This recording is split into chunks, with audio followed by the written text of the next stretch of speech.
Breaking news first right now here on the 19. Louisville's next police chief will be named tomorrow morning, taking the job at a time when more officers are being fired in the Breonna Taylor case. And the rank and file is looking for a permanent leader who can regain the trust of this community. Hi, everybody. Thanks for joining us. I'm Doug Proffitt. You're going to meet the new chief at 10 in the morning. Just a little while ago, I interviewed Metro Council President David James, a key member of the selection committee, who says this is the right choice. The search for a new Louisville Metro Police chief started while protesters were beginning their summer of calls for justice and major change.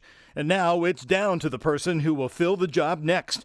Metro Council President David James is on the search committee. I do know who the new police chief is, but I'm not allowed to tell you.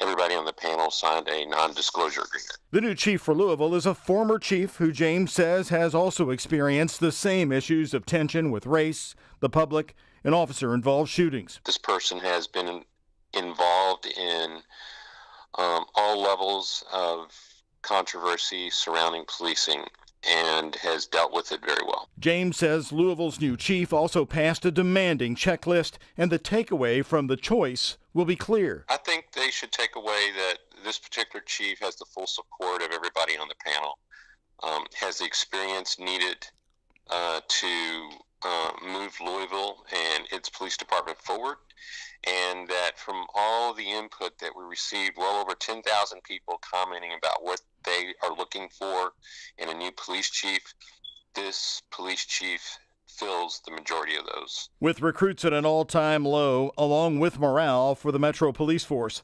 James says this chief will be different for the rank and file. I think that the officers are just looking for good leadership on their police department. They've gone so many years with horrible leadership on their police department. To finally have some good leadership on the police department, I think they'll gravitate towards it. And so tomorrow begins a new day?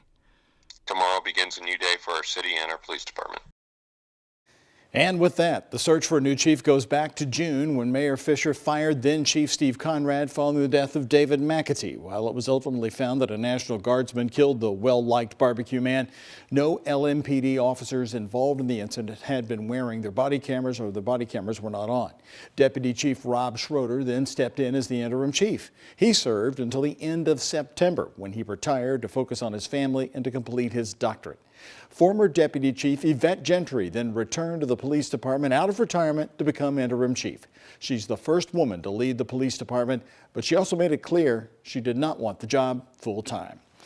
Remember, the police chief serves at the whim of the mayor, and Greg Fisher has just a little over 2 years left in office.